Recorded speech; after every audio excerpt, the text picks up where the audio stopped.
Hello, my loves. Welcome back to your GL friends. Tonight's story is about a girl whose straight roommate keeps ruining every woman she dates until the truth finally comes out. Please enjoy this next video. The first time I realized my roommate might be sabotaging my dating life, I was standing outside a wine bar in a borrowed leather jacket, staring at my phone, while my date texted, "You should go home. She sounds like she needs you more than I do." I read the message 3 times before it made sense. Then I looked up at the glowing sign above the bar, at the couples drifting in and out beneath strings of amber lights, and felt that odd, hollow pause that comes right before the truth arrives. Not the truth itself, just the pressure of it, the body noticing before the mind is ready. My roommate Lena had called me 4 times in 10 minutes. Lena never called unless something was wrong, or unless she wanted me home. At the time, I told myself I was being dramatic. I told myself she was anxious, oversensitive, a little too attached maybe, but harmless.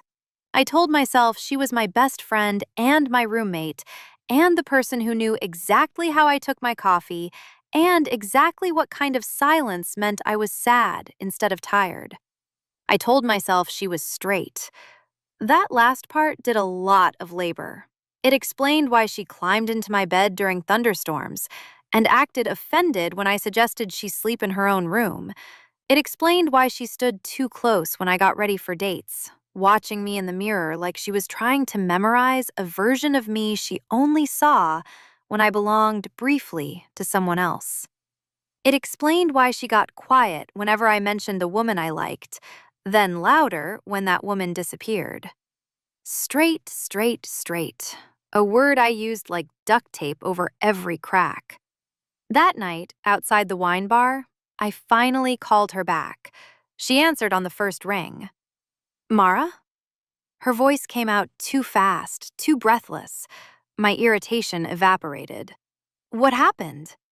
"The power went out in the kitchen, and I think the outlet sparked, and now the fridge is making this horrible noise." I pressed 2 fingers to my forehead. "Did anything catch fire?" "No, but it smelled weird for a second." "Did you flip the breaker?" A pause. "I didn't want to touch anything until you got home."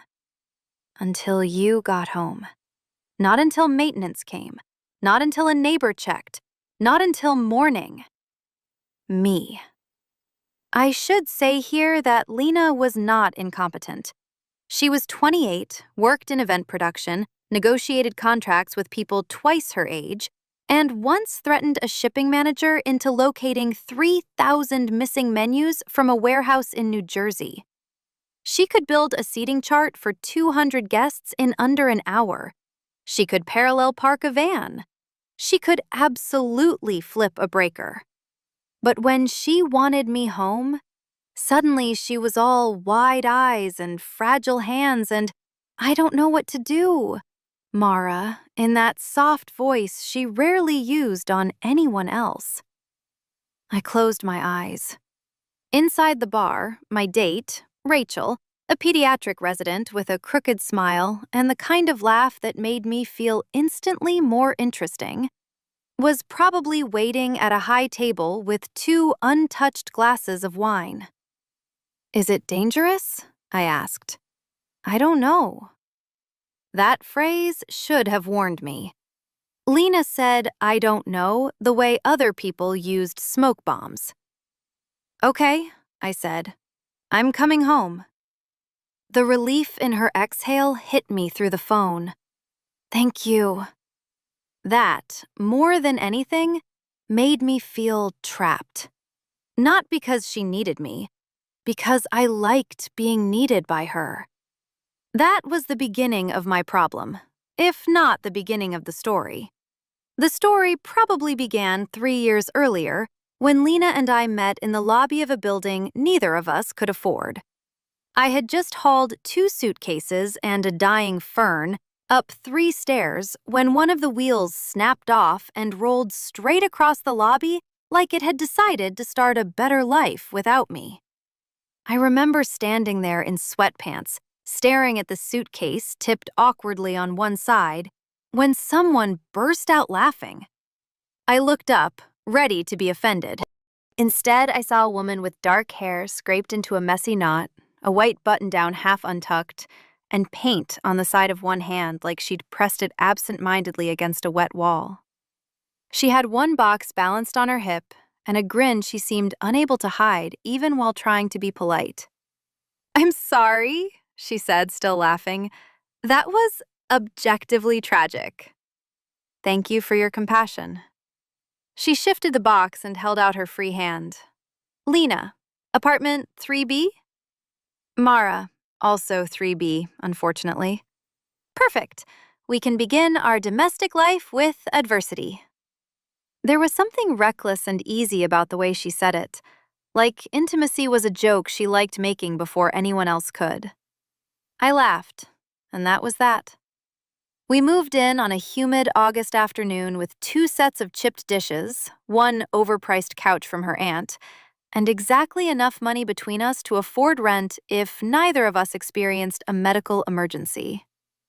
The apartment was small and oddly shaped, with rattling pipes, terrible insulation, and kitchen tiles the color of weak tea. The living room window looked onto the brick wall of the next building, but if you leaned far enough left, you could see a sliver of sky. We were strangers for 2 days, friends by the end of the week.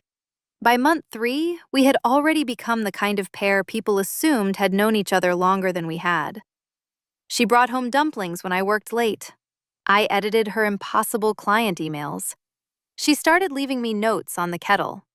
"Your tea is stronger than your enemies."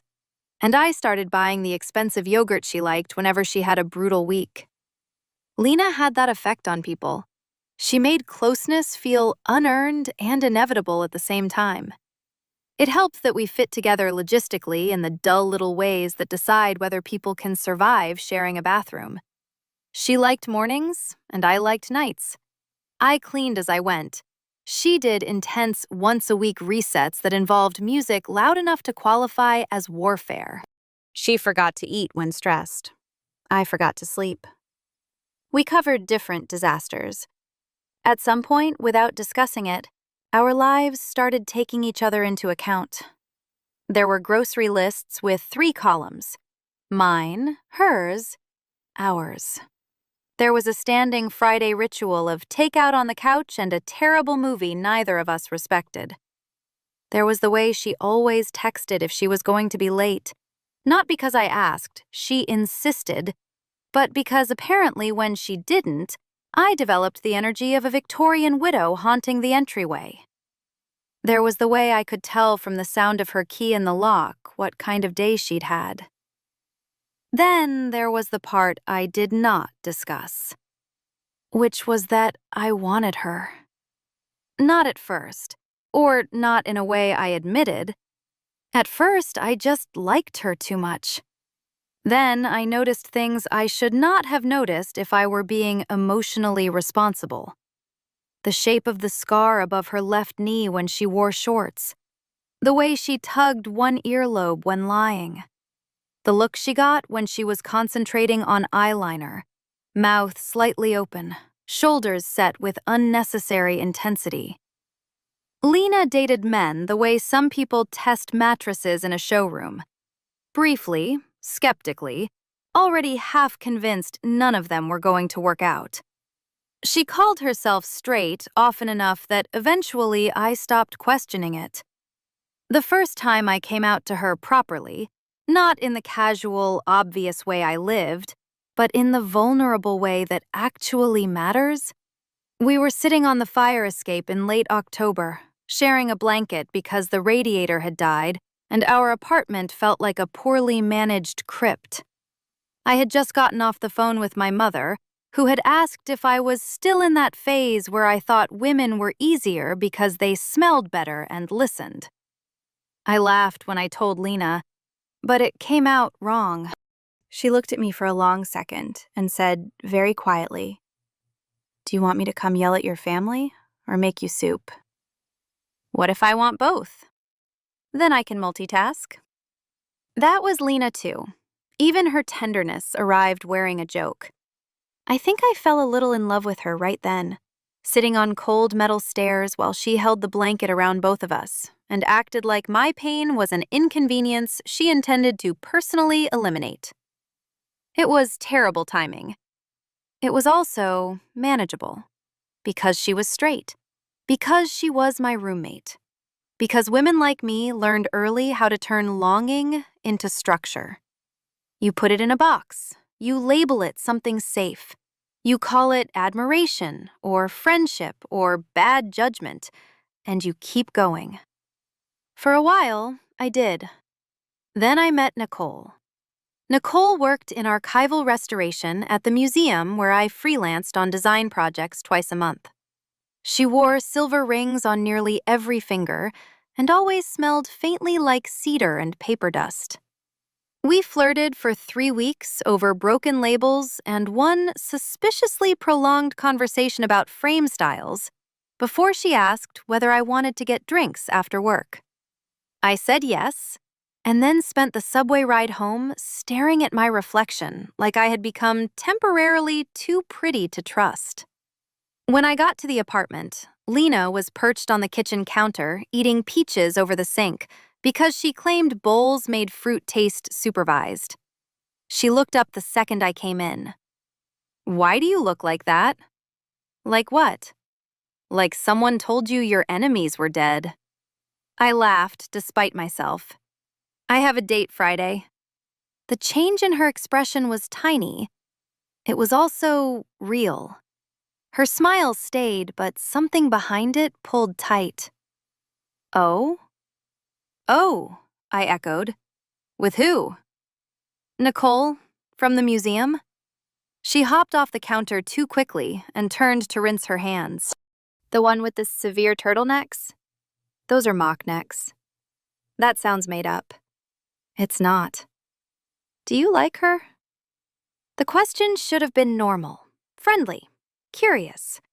Instead, it landed low in my stomach. "Maybe," I said carefully. She dried her hands on the dish towel. That's a hostile noise." "No, it's a neutral noise." "Lena?" She turned, leaning back against the sink. "Okay, fine. She just seems a little curated." "Curated?"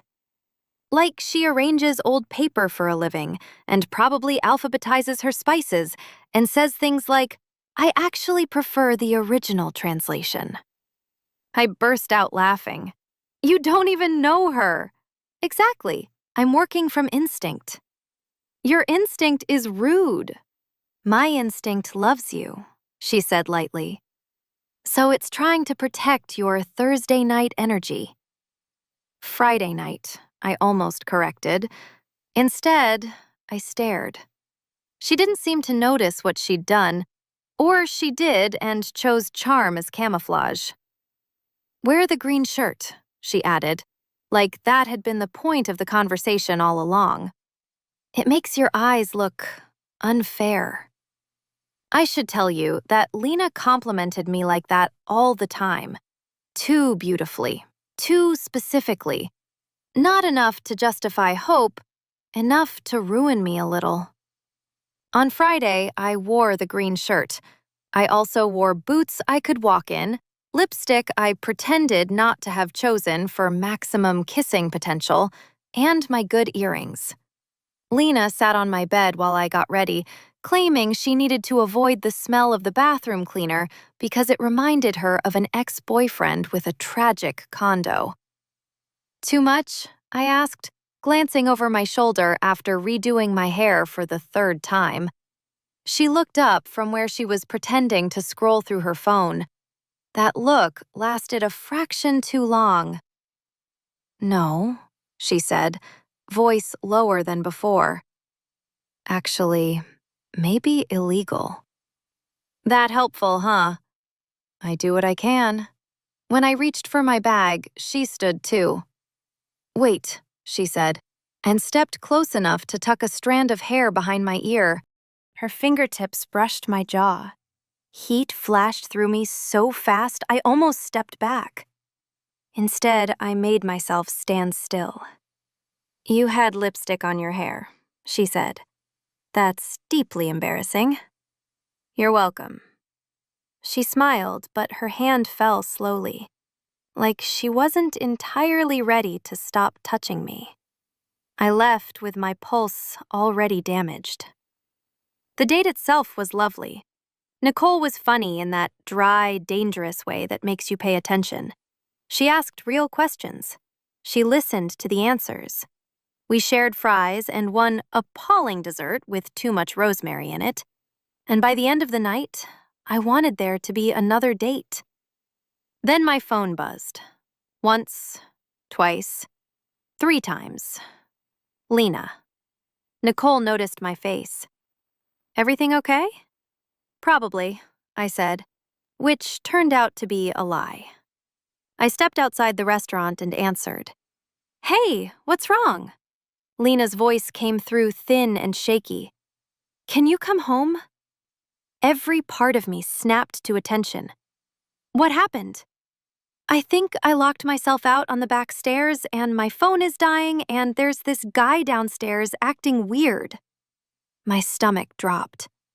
"Are you safe?" "I'm on the landing. I don't want to be out here alone." That was enough. I apologized to Nicole, paid my share with clumsy hands, and left. By the time I got home, Lena was sitting cross-legged on our couch in oversized socks, eating cereal from a mug, and watching a baking competition. I stopped in the doorway. "You're inside." She looked up, startled in a way that felt almost theatrical. "Oh." "Oh?" She set the mug down. "Mrs. Alvarez from 3A came up from laundry and let me in through the back." I stared at her. "So you're fine?" "I'm sorry." Her expression softened instantly.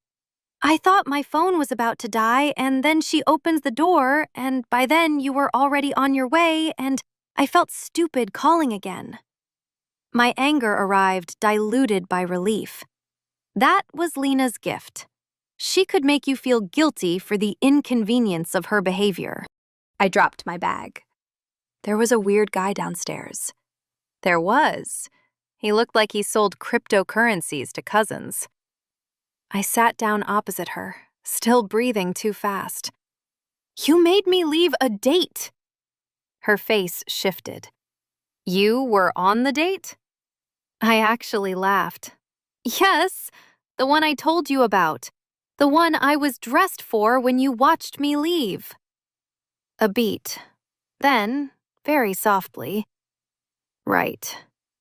Something tugged unpleasantly inside me.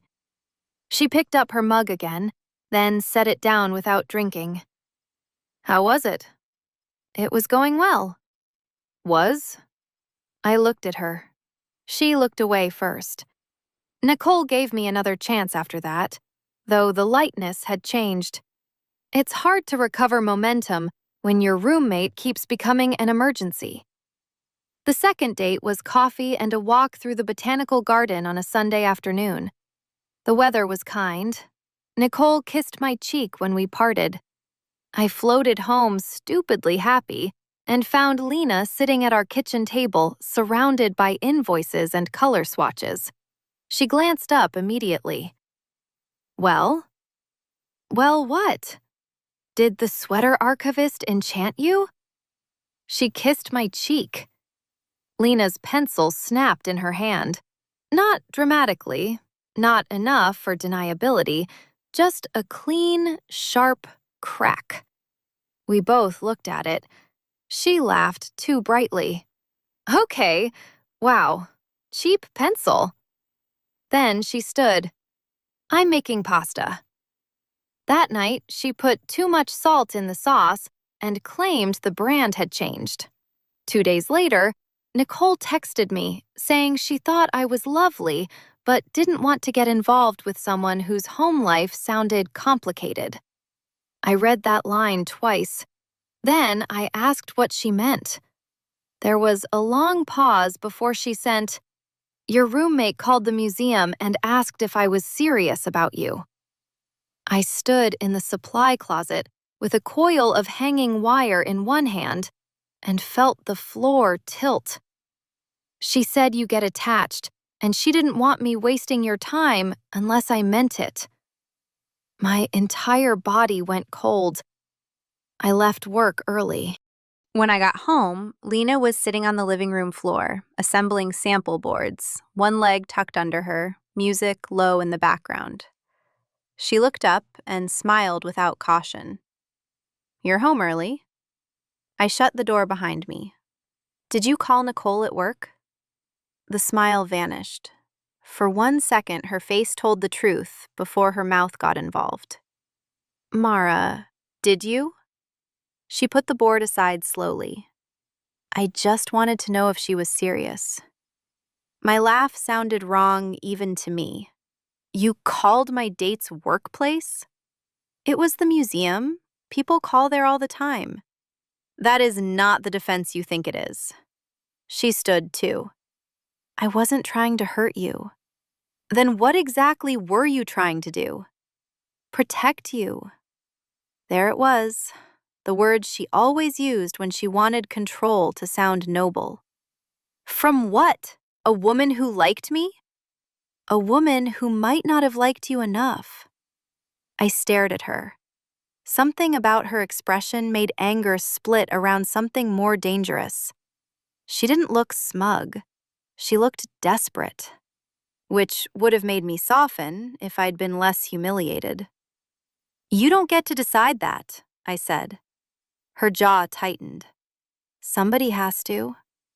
That sentence hung between us like a dropped knife. We both heard it. She stepped back first. "That came out wrong." "No," I said quietly. "I think it came out exactly right."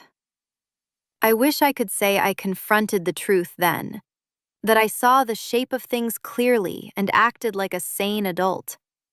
Instead, I did what I had practiced doing with Lena for years. I reduced. I minimized. I called her overprotective instead of jealous. I called her boundaryless instead of possessive. I called us codependent in that cute urban way people say when they mean emotionally indistinguishable. And because she was straight, I let myself believe there must be some explanation that did not involve the one answer I wanted too badly to trust.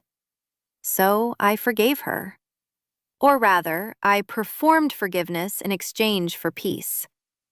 She cried a little, not enough to be manipulative on paper, exactly enough to make me feel cruel for staying angry. She promised never to do it again. Then she made me tea in my favorite mug and sat on the floor near my bed while I vented and looked at me like I was the center of gravity. That was how Lena operated. She could injure and soothe with the same hands. After Nicole, I stopped dating for 2 months. Not officially, just in the exhausted way people stop trying things that keep ending in humiliation. Lena became easier during that period, brighter, looser. She stopped asking who I was texting. She stopped hovering by the bathroom door while I got ready to go out with friends. She went back to her normal rhythm of half domestic, half chaotic devotion. She brought me pho when I got sick. She fell asleep with her head in my lap during a documentary and claimed afterward that I had trapped her there by being unusually warm. She stole my sweaters and returned them smelling like her shampoo. I had nearly convinced myself things were fine again when my friend Tessa ruined it. Tessa and I had known each other since college.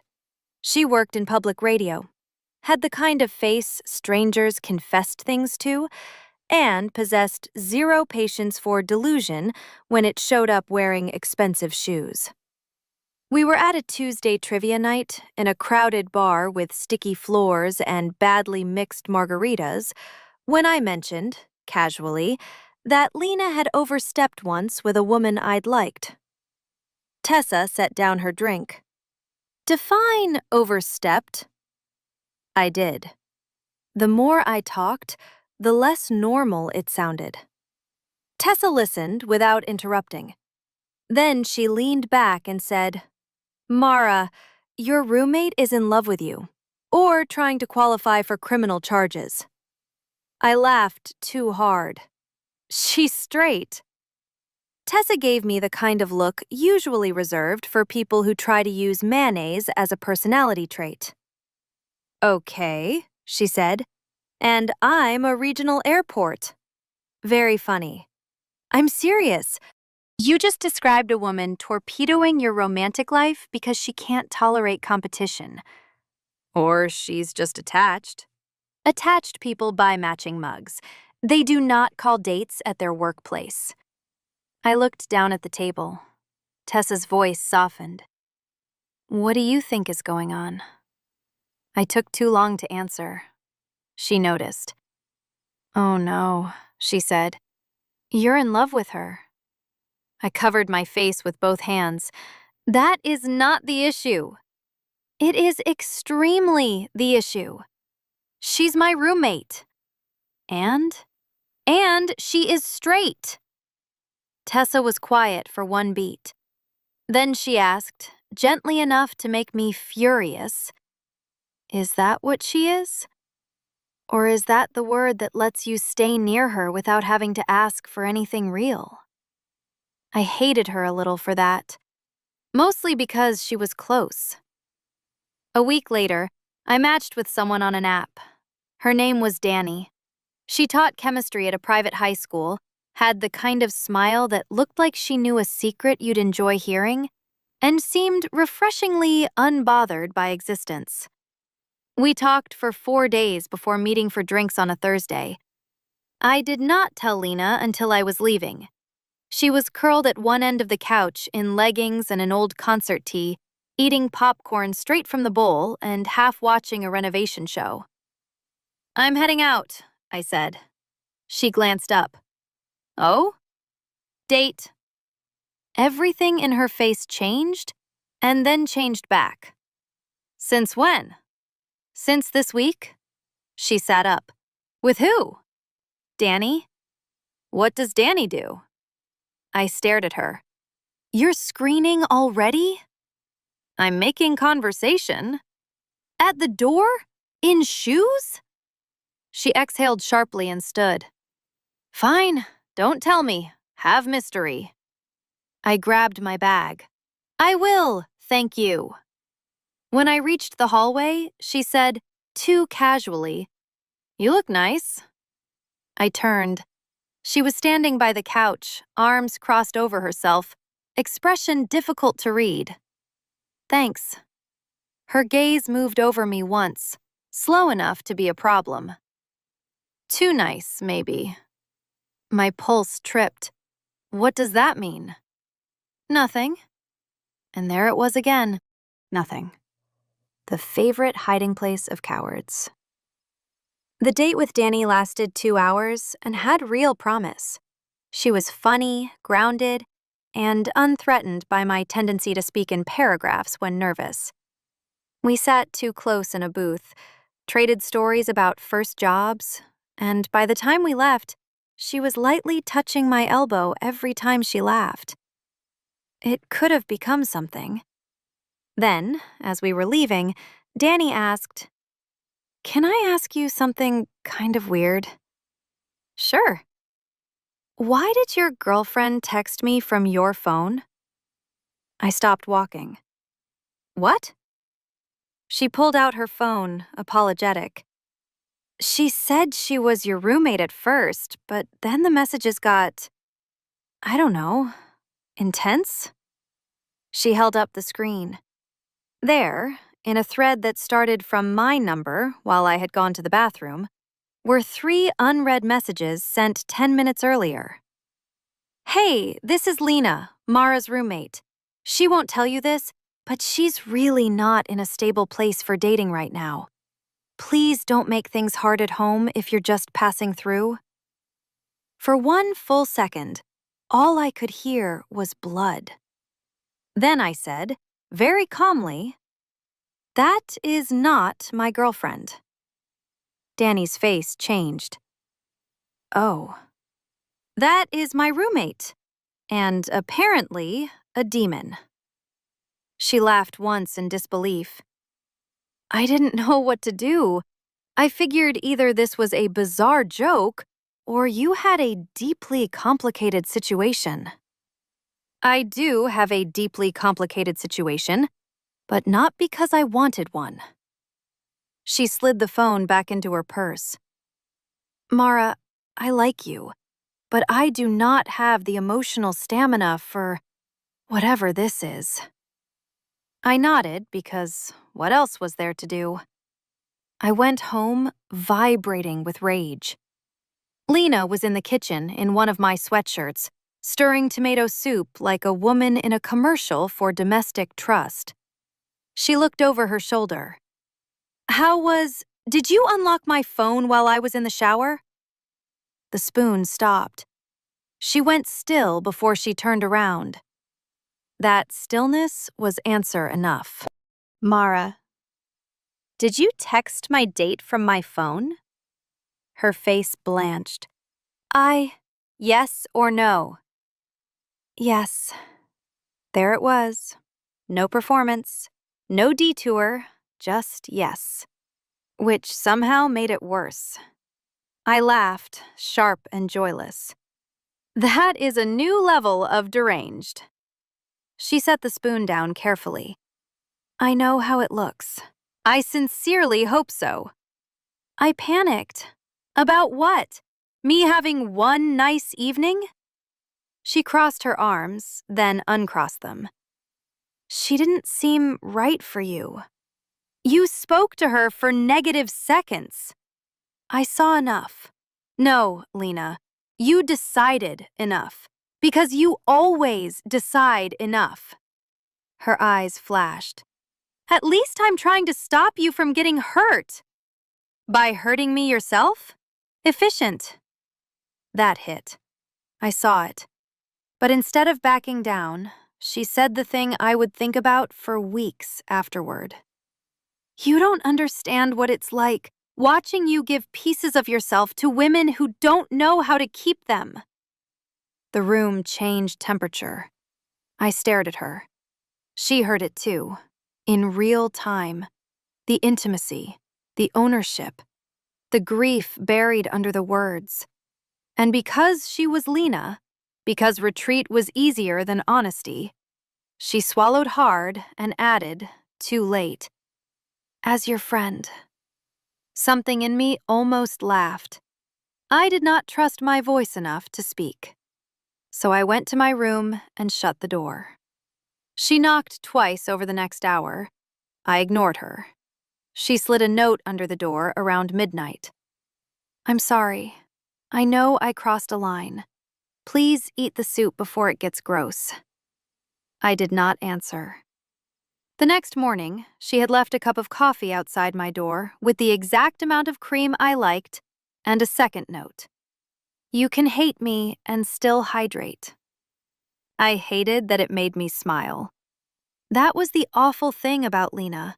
She could be monstrous and endearing inside the same 24 hours. We lasted 2 days in brittle silence before one of us cracked. It was raining.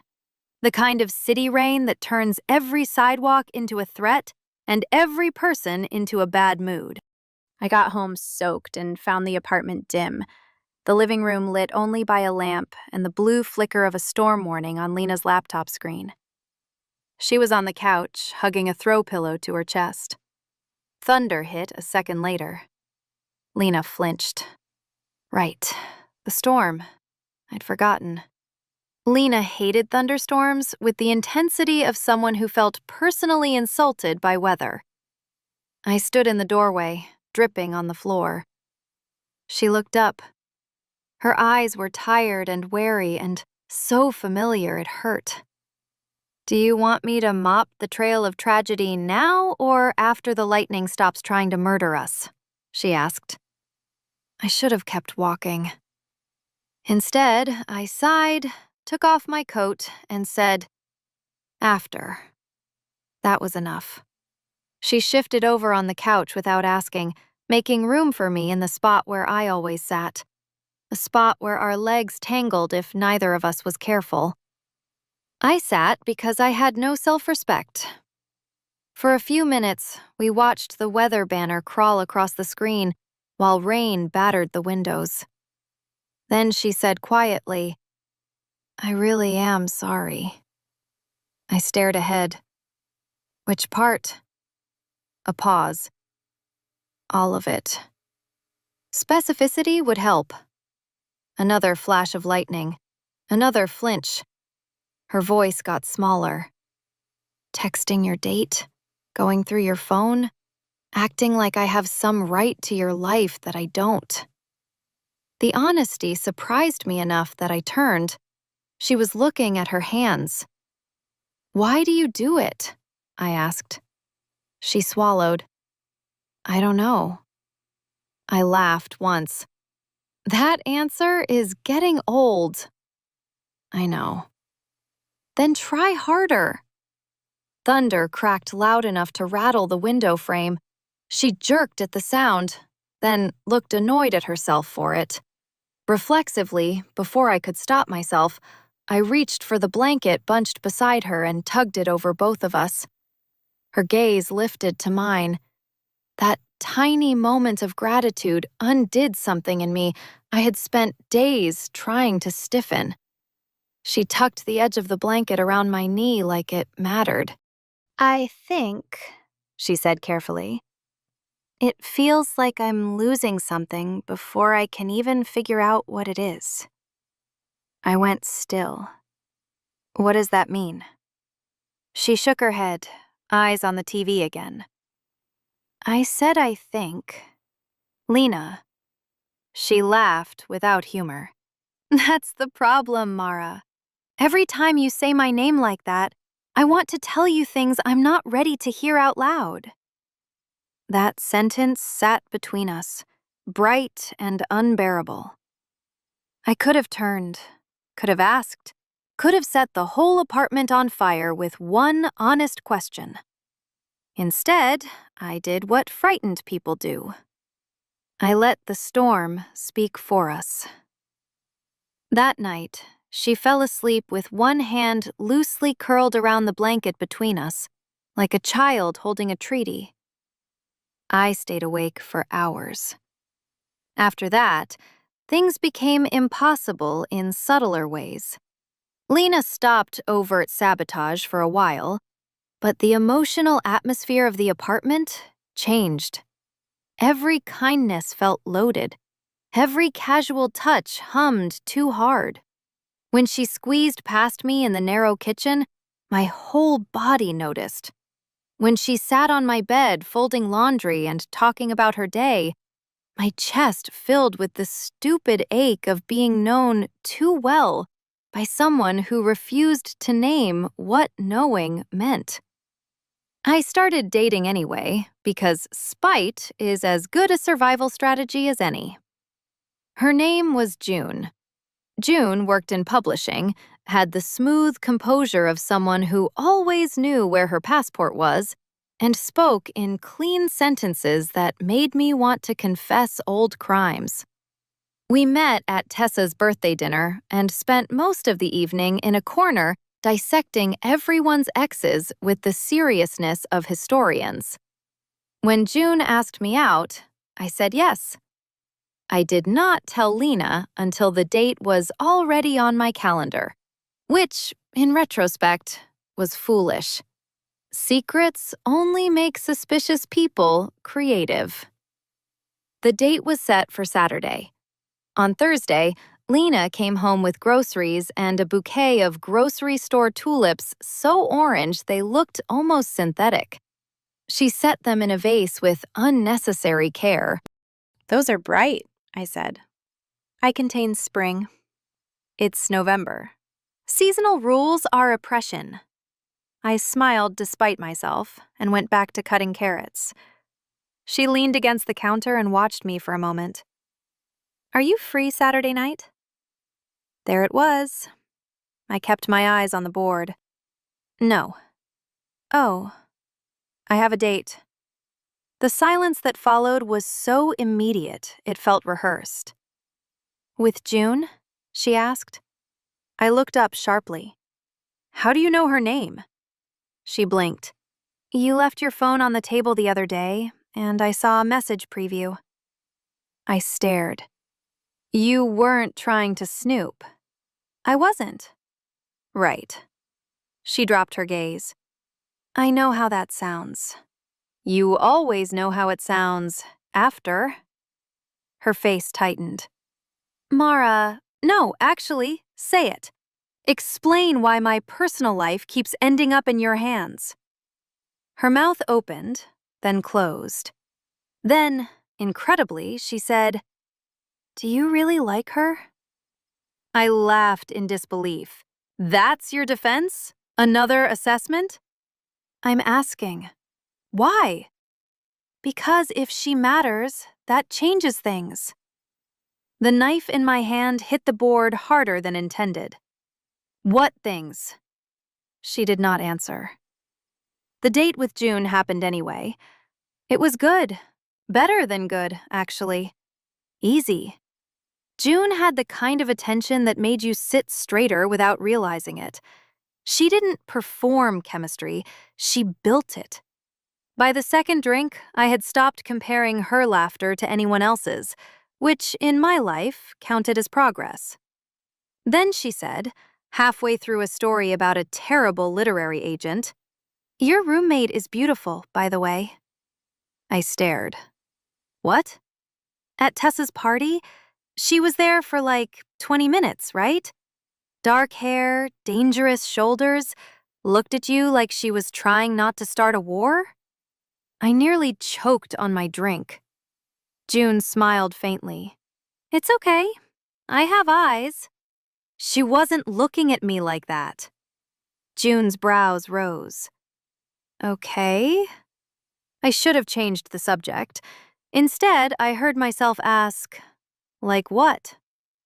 June considered me for a second. Like every person in the room had accidentally been given access to something she thought was hers. My entire nervous system left my body. I laughed because that was easier than admitting anything. "She's just intense." June tilted her head. "Then your definition of intense is expensive." I got home at midnight and found Lena asleep on the couch with the TV on mute and one lamp still burning. There was a blanket over her legs and my old college sweatshirt bunched under her head as a pillow. She looked younger asleep, less controlled, more breakable. My anger had survived the evening intact, but so had something more humiliating. The urge to kneel beside her and smooth the hair off her forehead. I did not do that. I turned off the TV. Her eyes opened instantly. "Mara?" Her voice was thick with sleep.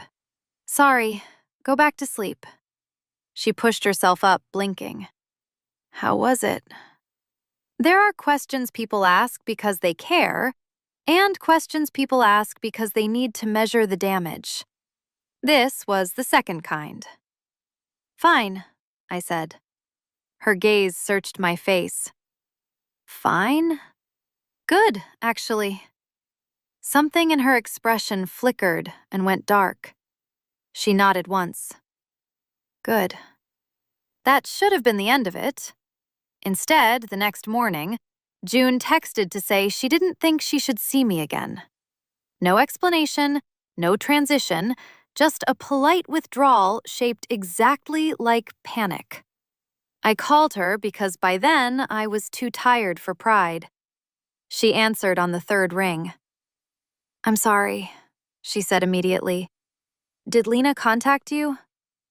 Silence. Then, "She came by the bar after you left." I stopped moving. "What?"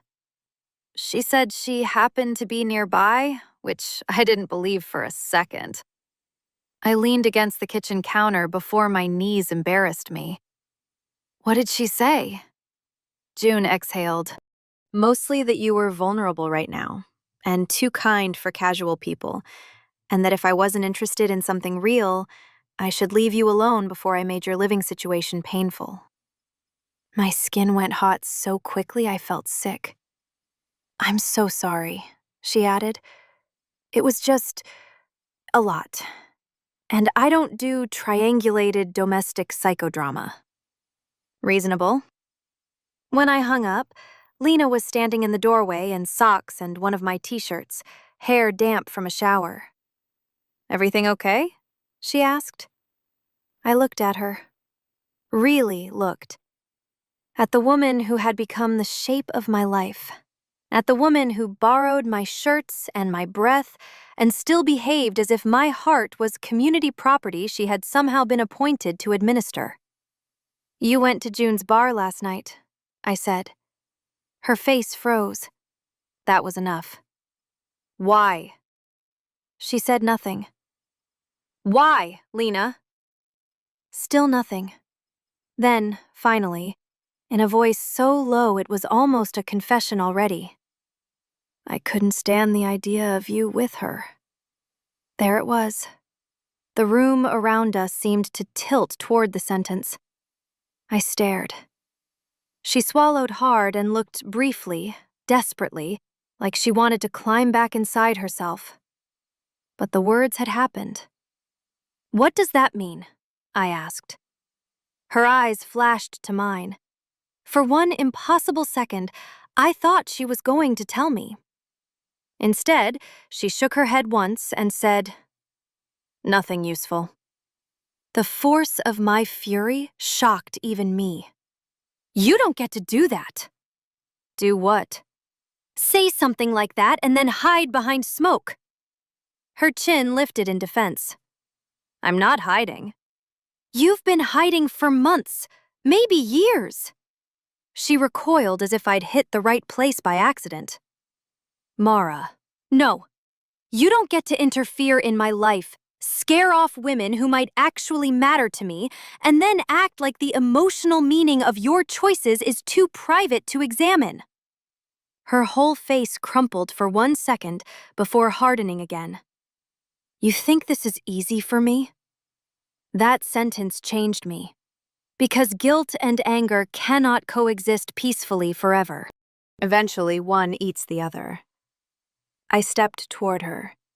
"Then explain it." She backed away. Not much, just enough to tell the truth. "I can't. Can't or won't." Her voice broke. "I don't know what saying it would do." I laughed, vicious and heartbroken at once. "At least it would be honest." Then I did something I had been threatening in my own mind for weeks. I went to my room, opened my laptop, and started looking at studio apartments. I didn't do it performatively, didn't slam doors or make speeches. I just sat on my bed with my shoes still on and searched for ways to leave. Lena knocked 20 minutes later. When I didn't answer, she opened the door anyway. That was Lena, too. She treated boundaries like decorative fencing. She stopped in the doorway when she saw the listings on my screen. "What's that?" "Math," I said. "Mara." "Apartments." The word seemed to strike her physically.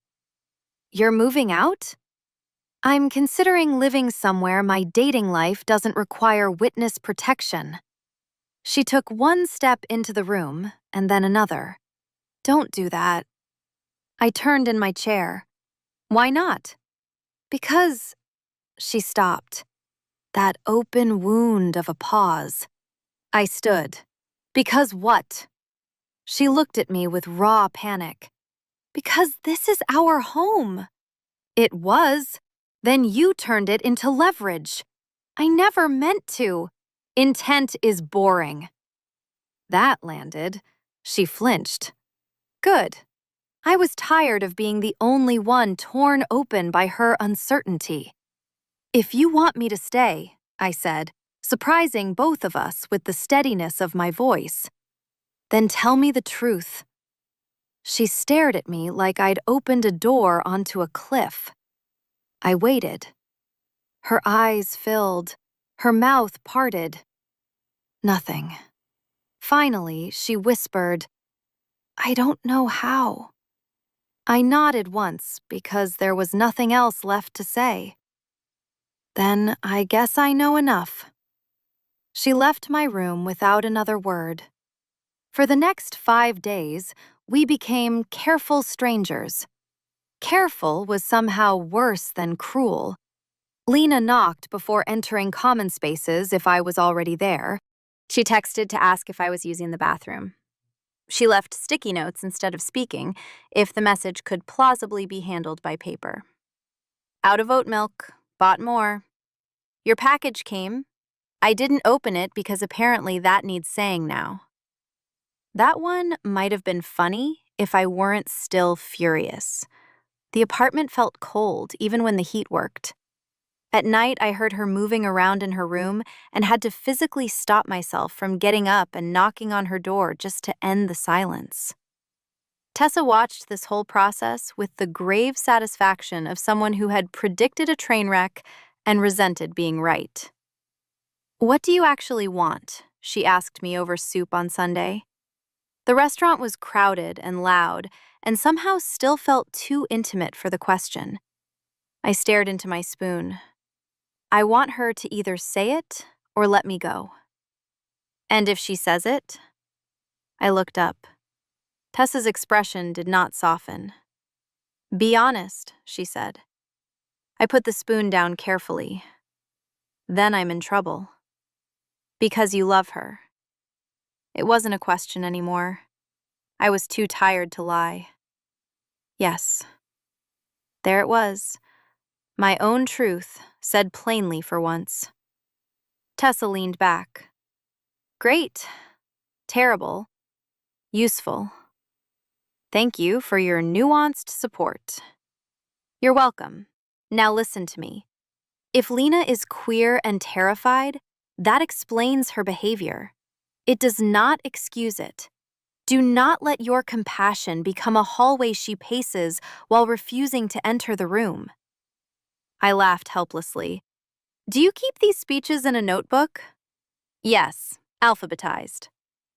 When I got home that evening, the apartment smelled like garlic and rain. Lena was at the stove making risotto, which felt emotionally manipulative, even if it wasn't. She stirred with one hand and held a glass of wine in the other. Domesticity dripped off her like perfume. I leaned against the kitchen doorway. "You told me once," I said, "that lying to yourself long enough becomes a hobby." She froze. Very slowly, she set down the spoon. "I say a lot of things. This one was on the roof after your ex Nate moved to Seattle, and you claimed you weren't upset while crying into a burrito." A tiny sound escaped her despite everything. Almost a laugh. Almost grief. "Okay," she said. "That does sound like me. Are you doing that now?" She turned. The look on her face almost undid me immediately. No armor, no performance, just exhaustion and fear standing upright in a human body. "Yes," she said. The honesty hit like weather. I stayed very still. "About what?" She swallowed. "About what I want. About what that means. About what it would change if I let it be real." Every muscle in me went tight. "And what do you want?" Her eyes went bright. Then she laughed once, jagged and miserable. "You? Obviously you." The spoon slipped from my hand, where I had picked it up without realizing. It clattered into the sink. Neither of us moved. I think some part of me had expected relief when she finally said it. Vindication. A clean line drawn through months of confusion. Instead, I felt everything at once. Desire, rage, tenderness, shock. The specific heartbreak of getting what you wanted too late for it to feel simple. "You don't get to say obviously like this hasn't been a disaster," I whispered. A tear slid down one of her cheeks. She did not wipe it away. I know. No, really. You do not get to stand in my kitchen after terrifying off every woman I've tried to care about and act like I should have guessed right all along. I'm not asking for that. Then what are you asking for? She looked at me for a long, ruined second. I don't know. I actually laughed. Not because it was funny, because if I didn't laugh, I might have broken something. There it is again. Mara, no, enough. I stepped back. If you want me, then want me in a way that exists outside panic and sabotage and half sentences. She went completely still. I heard my own pulse in my ears. I am done being the place you hide from your own life, I said. If you want me, choose me while the lights are on. Then I turned and walked to my room on knees that barely felt attached to me. That sentence, choose me while the lights are on, became the hinge of everything that followed. Because Lena, to her credit or maybe to her horror, listened. For the next week, she gave me exactly what I had asked for. Space. No midnight hovering. No hand on my back when she passed in the kitchen. No climbing onto the couch so close that our legs had no choice but to learn each other again. She did not sabotage. She did not plead. She did something worse. She respected my boundaries so thoroughly that I began to understand how much of my daily emotional climate had always been shaped by her proximity. I hated it. When I came home from work, she called hello from her room instead of appearing in the doorway. When we watched TV, she sat in the armchair rather than sprawling beside me under the blanket. She asked before borrowing my charger. It was polite. It was excruciating. I had wanted proof that she could stop taking me for granted. I had not expected that proof to feel like frostbite. By Friday, I accepted a date with a woman from Tessa's office, mostly to remind myself that other lives still existed. Her name was Alina. She was smart, kind, and much too emotionally available to deserve becoming a chapter in my personal catastrophe. When I came out of my room, dressed in a navy wrap dress, Lena was at the sink rinsing a wine glass. She turned at the sound. For one unguarded second, every careful wall she had built that week cracked. Her gaze moved over me slowly, helplessly. Then she looked away. "You look beautiful," she said. No joke, no ornament, just truth. It landed harder because of that. "Thanks," I said. She nodded. "Have a good time." That was all. No interception, no crisis, no claim. I should have been relieved. Instead, I spent half the cab ride to dinner fighting the urge to turn around. The date was pleasant and doomed. Alina deserved someone who was actually in the room. I lasted 45 minutes before admitting, gently, that I wasn't ready for anything fair. She was kinder about it than I deserved. When I got home, the apartment was dark except for the stove light. Lena was sitting on the kitchen floor in gray socks, back against the cabinets, arms around her knees. At first, I thought she was injured. Then I saw her face. She'd been crying. I dropped my bag. "What happened?" She laughed weakly and scrubbed at her cheeks. "Nothing dramatic. Sorry." "Lena." She shook her head. "I'm fine." "You are literally crying on the tile." That almost made her smile. Almost. I crouched in front of her before deciding whether that was wise. "Talk to me." Her voice came out ragged. You asked me to stop acting like you belonged to me unless I was prepared to say why. Yes. So I stopped. The grief in that sentence hit me unexpectedly hard. And? She looked up at me, eyes wet, face open in the awful way only truth can make it. And it felt like standing still while something was being taken apart inside me. I forgot to breathe. I still didn't stop you, she went on. I didn't ruin your night. I didn't text anyone or invent a crisis or ask where you were every 10 minutes. I just sat here and let it hurt. Because if I'm going to say I love you, then that has to mean I stop turning my fear into your problem. The room went quiet around us. The refrigerator hummed. A car horn bled faintly through the window. I stared at her. Love you. Not want. Not can't stand this. Love. She heard it too and closed her eyes briefly, as if the word had escaped without permission. When she opened them again, she looked almost calm. Broken, but calm. There, she said softly. Now you know. Something in me caved. I sat down on the floor beside her because standing had become impossible. For a moment, neither of us touched. Then, slowly, like she was asking without speaking, she leaned until her shoulder rested lightly against mine. It was the smallest contact. It felt seismic. I left early, I admitted. Her head turned. Why? Because I didn't want to be there. Hope moved across her face so painfully bright that I almost looked away. I didn't. Don't, I said quickly.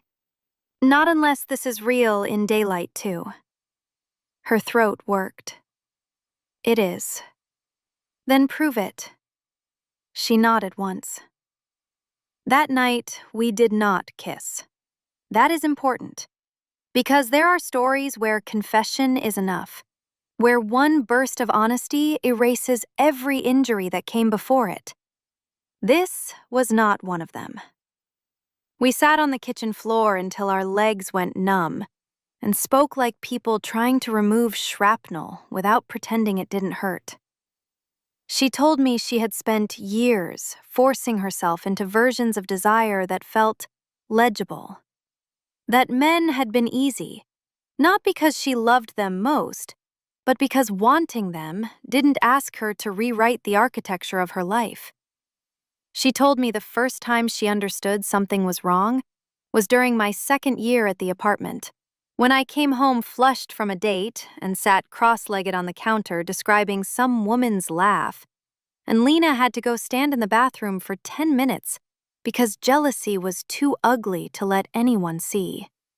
She told me she had kept waiting for the feeling to pass, that when it didn't, she made it smaller, then stranger, then meaner. I thought if I never named it, she said, voice low, then maybe I could keep you and keep the life I understood. I looked at her. You almost lost both. I know. There was no defense left in her, just grief. And finally, willingness. I asked the questions I had earned. Did you ever mean to tell me? Yes, she said, 100 times. But every time I got close, I panicked. Because once I said it, you could answer. And if you answered wrong, I'd still have to live in the apartment where I lost you. That honesty hurt more than any performance ever had. So instead, you made me lose everyone else. Her face folded. Yes. I appreciated that she didn't hide from that. There is dignity in apology that doesn't run from the ugliest part. We talked until after midnight. When we finally stood, stiff and wrung out, she took one step back as if to preserve the line I had drawn. I saw the restraint. I respected it. I also wanted to scream. "Good night," she said. I looked at her for a long second. Then I said, "Good night," and went to bed alone, more shaken than if she'd kissed me. 2 days later, the city lost power. Not just our building, the whole block. Everything went dark at 8:17 p.m. with a collective mechanical sigh that seemed to rise from the street itself. I was in the bathroom brushing my teeth. Lena cursed softly from the living room. Somewhere outside, somebody cheered like a blackout was a festival. I found Lena in the kitchen, digging candles out of the junk drawer with unnecessary determination. She held one up triumphantly. "See? Survivalist. You bought those because they're vanilla and in tiny glass jars.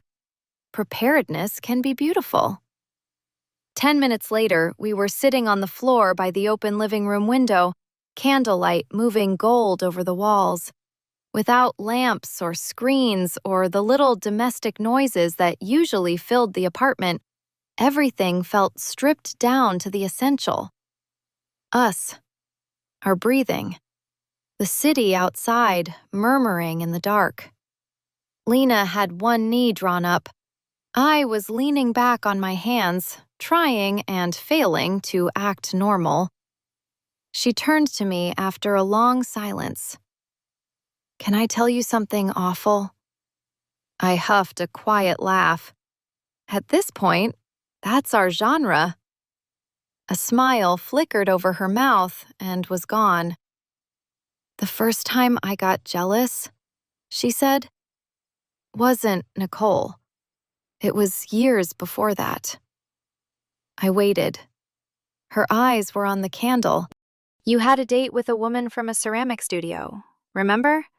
You wore those stupid boots that hurt your feet and refused to admit it." I blinked. "Carmen?" "Maybe. I remember wanting to set her scooter on fire." I laughed in spite of myself. Lena did not. "You came home smiling," she said. And I remember thinking, with total horror, this is what it's going to feel like every time. The honesty in her voice hollowed me out. I looked at her profile in the candlelight. Beautiful and frightened, and finally, without disguise. "Why didn't you tell me then?" She shook her head. "Because I still thought straightness was a locked door I could hide behind if I held it shut hard enough. Because you were happy. Because I was a coward. Pick one." "All three?" She let out a breath that almost turned into a laugh. "Yeah, probably." Outside, someone started singing from a neighboring building. Off-key, earnest, human. The city seemed suddenly intimate. I turned toward Lena fully. "Look at me," I said. She did. No deflection, no joke. Just those dark eyes fixed on mine with a kind of terrified steadiness. "Do you want me?" Her face changed. I will remember it for the rest of my life. Not because it was dramatic, because it was unguarded. All that longing she had hidden behind management and humor and crisis, visible at last, and too exhausted to pretend otherwise. "Yes," she said. The candle flame shook between us. I heard my own heartbeat in my mouth. "Then why do I still feel like I'm dragging the truth out of you?" "Because I'm late," she whispered. "Because I made a mess before I was brave. Because I still have this stupid reflex to protect myself, even when it's the one thing ruining everything." I could have kissed her then. She looked close enough to collapse into. Instead, I held still. I don't want another almost, I said. I don't want a blackout confession you retreat from in the morning. Tears rose in her eyes immediately. She did not blink them back. I know. If this happens, it happens because you choose it. Not because you're scared I'll leave. Not because I'm the easiest person to want in private. That one hurt. I saw it. Good. Some truths arrive with teeth. Lena nodded, once, hard. Okay. We stayed there a little longer, breathing the same charged air. Then the lights came back. Just like that. The fridge kicked on, the lamp buzzed, the world resumed.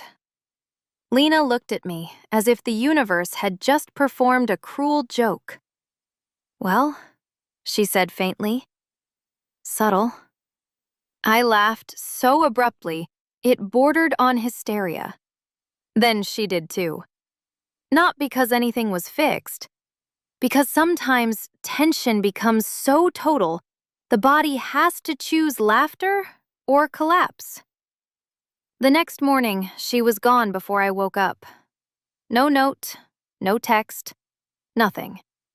And because I had spent enough time already inside the machinery of her fear, I decided not to chase her this time. If she wanted me, she would have to come toward me awake.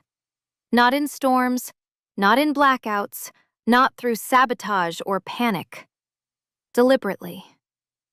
I went to work. I answered emails.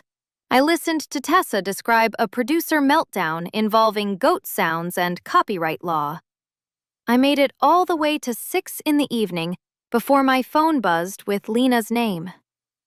Can we talk when you get home? No emoji, no shield, just that. I wrote back, yes. When I opened the apartment door that night, she was already there, sitting upright on the couch like posture itself might save her. She had changed into dark jeans and a soft white sweater I loved on her for reasons that should have embarrassed me more than they did. Her hands were clasped too tightly in her lap. She stood when she saw me. Hi. Hi. The apartment felt too small for the amount of feeling in it. I set my bag down carefully. You wanted to talk? She nodded. Then, before I could prepare for it, she said, clearly and without looking away, I'm in love with you. There it was. No qualifiers, no escape hatch. The sentence I had wanted and dreaded. My whole chest went tight. She kept going, as if stopping would kill her. I've been in love with you for longer than I admitted, and I handled it badly and selfishly and sometimes cruelly because I was scared, and because naming it felt like setting fire to the version of myself I knew how to survive as. But it's true. It's been true.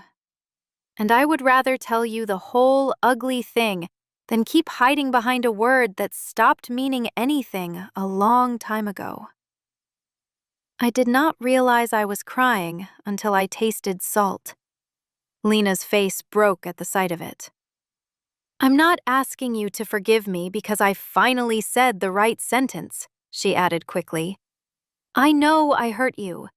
I know I don't get points for honesty just because it arrived late. Her breath caught.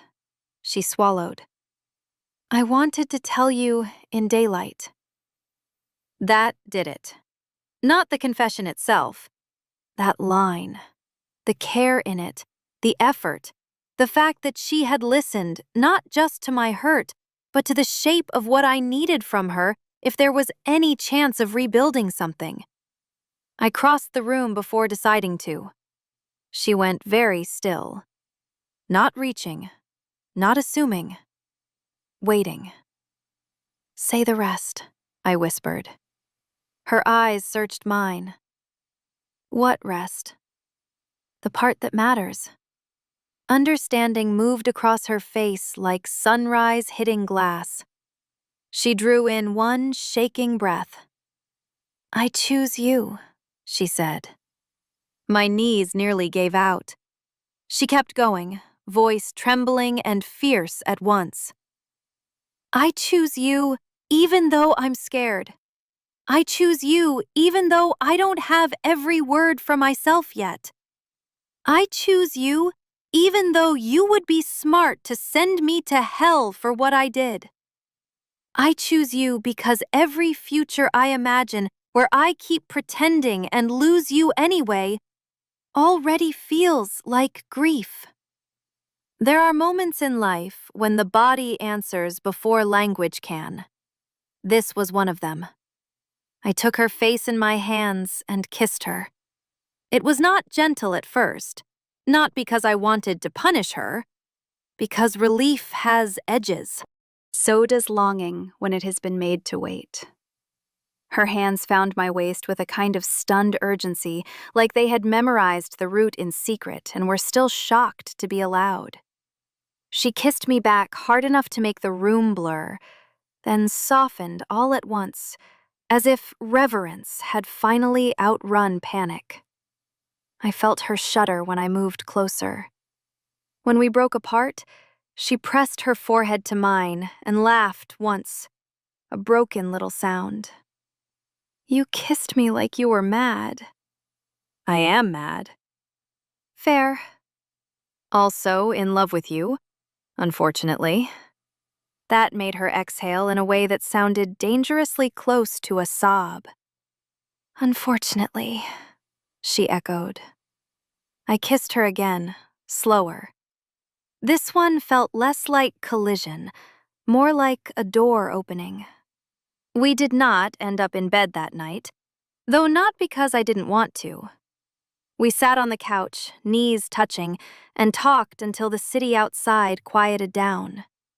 We set terms, boundaries, conditions for repair. No more speaking for me. No more secret contact with anyone I date or might date. No more using crisis as currency. If she panicked, she said so. If I felt mistrust rise, I named it instead of swallowing it until it turned acidic. She agreed to everything without defensiveness. That mattered. Then, around 2 a.m, she asked in a voice so careful it almost undid me, "Can I stay with you tonight?" The question itself was proof of progress. Not, "I'm staying with you." Not a dramatic crawl into my bed under the excuse of weather or bad dreams. A request. I looked at her for a long moment. Then I said, yes. She followed me to my room with all the visible composure of a person entering a cathedral she's not sure she deserves. We changed separately, brushed our teeth side by side in bashful silence, and slid under the covers with more nervousness than if we'd been strangers. That was the oddest part. We had slept next to each other before, during storms, after funerals. Once, after she'd had a panic attack so bad she said her own room felt like a bad idea. But those nights had always been under false names. This one was not. She lay on her side facing me, one hand tucked under the pillow. In the dark, her voice came small and honest. I used to think being straight was the safest answer, because it kept certain doors locked. I traced the inside of her wrist with one finger. And now? She exhaled slowly. Now I think I was standing in a locked room, calling it safety, while you lived on the other side of the wall. I swallowed hard. You make it impossible not to forgive you a little when you talk like that. She made a soft, guilty sound. Sorry. Don't apologize for being poetic. Just don't weaponize plumbing again. That finally got a laugh out of her. She moved closer an inch at a time, like approaching something skittish. I met her halfway. Her arms settled around my waist with a kind of trembling certainty. "I really am sorry," she whispered into my hair. "For Nicole, for Danny, for June. For every time I let being scared become permission to be cruel." I closed my eyes. I know. It was not absolution. It was not nothing. The next morning was awkward in the sweetest possible way. We woke tangled together, blinked at each other in sunlight, then both laughed at the same time because neither of us knew what normal looked like now. Lena was the first to recover enough to speak. "Well," she said, voice rough with sleep, "this is inconvenient for my heterosexual branding." I laughed so hard I had to bury my face in her shoulder. She held me through it, laughing too, and something inside me loosened all at once. Not the hurt, that stayed, but the terror that I had imagined all of this, that I had built entire cathedrals of feeling around a ghost. That loosened. She was real. This was real. Messy didn't mean imaginary. We told Tessa that afternoon over bagels. She listened with the expression of a woman watching a prediction achieve sentience. When we finished, she pointed at Lena and said, "I am still furious with you." Lena nodded meekly. "Correct." Then Tessa pointed at me. "And I am happy for you, while also deeply annoyed you're proving me right in this dramatic of a fashion." "It's a gift," I said. Lena squeezed my knee under the table and looked like she wanted to be allowed to laugh. Tessa saw that too. Her face softened by a degree. "I mean it," she said to Lena. "Do not make her regret how patient she's been with your fear." Lena's answer came immediate and unvarnished. "I won't." Trust did not rebuild itself overnight just because we had become honest and kissed about it. That would have made a prettier story. What happened instead was slower, more useful, more real. There were still moments when old patterns reached for us out of habit. A week later, at a coffee shop near my office, the barista flirted with me in a harmless, soft way while writing my name on a cup. I saw Lena stiffen beside me. The old version of her would have gone bright and cutting, maybe mocked the barista's haircut, maybe picked a fight with my choice of muffin, just to redirect attention. Instead, she waited until we were outside and said, a little painfully, "That made me jealous." I looked at her. She shoved her hands into her coat pockets. "I'm not proud of it. I just wanted to tell you instead of turning into an emotionally compromised raccoon." I kissed her cheek in the cold. "Thank you for not manufacturing a gas leak." She groaned. "You're going to say that forever, aren't you?" "Almost certainly." There were harder conversations, too. One Saturday, while helping her find an old invoice in her email, I accidentally saw a draft she had never sent months earlier. The subject line was, "I'm sorry." The recipient was Nicole. I went quiet immediately.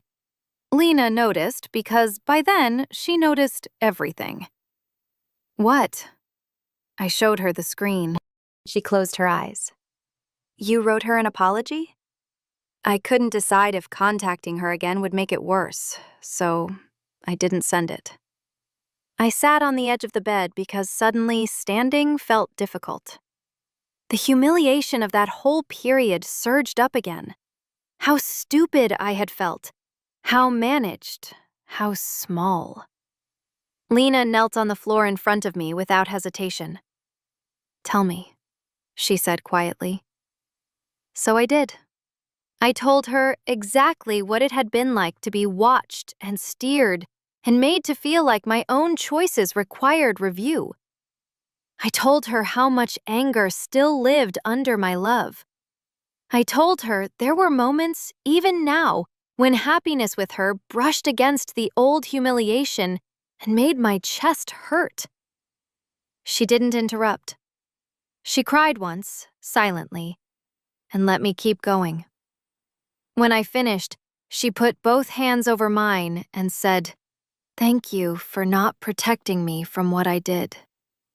That mattered almost as much as the apology, because remorse that wants to be comforted first is not remorse. It's image management. Lena, for all her flaws, was finally done with image. And there was joy, too. God, there was joy. The first time she called me her girlfriend happened by accident in line at a taco truck. One of her coworkers ran into us and asked, "How do you two know each other?" Lena answered without thinking, "She's my girlfriend." Then she froze. I watched the realization hit her in real time. "I mean," she said, turning to me in mild panic, "if that's—" I kissed the corner of her mouth before she could unravel in public. "It's good," I said. The relief on her face was so immediate it became adorable. "Great," she said breathlessly. "Excellent. Carry on." Later, walking home under streetlights, she slipped her fingers through mine and admitted, "I've wanted to say that for months. And also for about 7 minutes, which is somehow the same feeling." I laughed and leaned into her shoulder. By winter, our apartment had changed in invisible ways. Her toothbrush stayed in the cup beside mine because she was in my room more often than hers. She still left notes on the kettle, but now they said things like, "Your tea is ready," and "Your girlfriend is devastatingly in love with you," in slanted blue ink. I still bought her Impossible yogurt. She still stole my socks. The difference was that now, when she called me her person, she kissed me after. One Sunday, we cleaned out the hall closet and found an old box of photos from our first year living together. We sat on the living room floor with dust in our hair and laughed at younger versions of ourselves we both wanted to shake. There I was on moving day, sweaty and annoyed, holding the corpse of my fern. There was Lena, in one of my sweaters, asleep on the couch with her hand hanging off the cushion, in the exact position it still fell when she was exhausted. Then there was a photo Tessa had taken at some long-forgotten dinner party. Me in the kitchen, reaching for a glass, Lena behind me with her chin on my shoulder, her arms looped loosely around my waist. We both stared at it. "That is ridiculous," I said. Lena made a pained noise. "We were already a case study. You could have saved us a lot of trouble." "I know, but then we wouldn't have this beautiful enemies to roommates to emotional liability arc." "That is not a genre." "It is now." Not everything became easy. Sometimes her mother called, and Lena would go quiet afterward in ways that made old fear rise in me. Not because I thought she would stop wanting me, but because the world had taught both of us how expensive honesty could become once it left private rooms. Sometimes I still thought about June or Danny and felt a flare of old embarrassment sharp enough to ruin an hour. But we had made a rule by then. If something hurt, we named it before it had time to rot. So when I saw her tense because a woman at a holiday party touched my arm and laughed too warmly, I squeezed Lena's hand under the table. When she apologized later for being jealous, I thanked her for telling me instead of turning it into weather. When I got quiet after hearing a song Nicole had once sent me, Lena asked what happened and stayed present through the whole answer. That is what changed everything in the end. Not just desire, not just confession. Practice. The repeated choosing of honesty over management. Spring came back to the city in dirty, stubborn stages. Sidewalk trees budded, the radiator stopped clanking. Our upstairs neighbor resumed tap dancing, badly, at 7 in the morning. One night, almost a year after the wine bar incident that had first cracked everything open, I came home to find tulips on the counter again, yellow this time, bright enough to look like optimism had become botanical. Lena was standing at the stove in my old sweatshirt, making noodles with the sort of concentration she usually reserved for emotionally significant grilled cheese. "What are those for?" I asked, nodding at the flowers. She looked over her shoulder, affronted. "I have a girlfriend. I'm evolving." I set down my bag. "Did you buy me flowers because you forgot the soy sauce?" She glanced guiltily at the grocery receipt on the counter. "Those are separate acts of character." I laughed and went to her. She turned in my arms before I could speak, like she had learned by now to trust closeness instead of staging it. "Hi," she murmured. "Hi." The kitchen smelled like garlic and ginger and the rain that had followed me home. I looked at her properly, at the woman who had once hidden behind straightness like it was a locked door, at the woman who had hurt me badly and then, when she finally understood what fear was costing both of us, had done the much harder thing and changed. That was what I loved most in the end. Not that she wanted me, that she learned how to want me honestly. She touched my face with a tenderness that still startled me sometimes. "What?" she asked softly. I smiled. "Nothing. Just thinking how close you came to losing me because you were scared of the truth."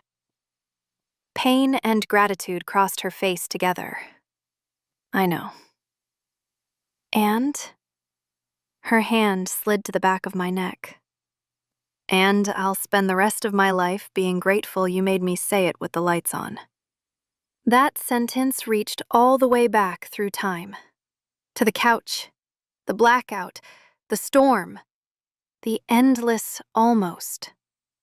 I kissed her before she could see too much in my face. She kissed me back slow and sure, all panic gone now, replaced by something steadier and somehow more dangerous. Choice. When we pulled apart, she touched her forehead to mine and smiled in that quiet way that always undid me.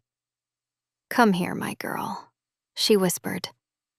Once, a phrase like that would have hurt.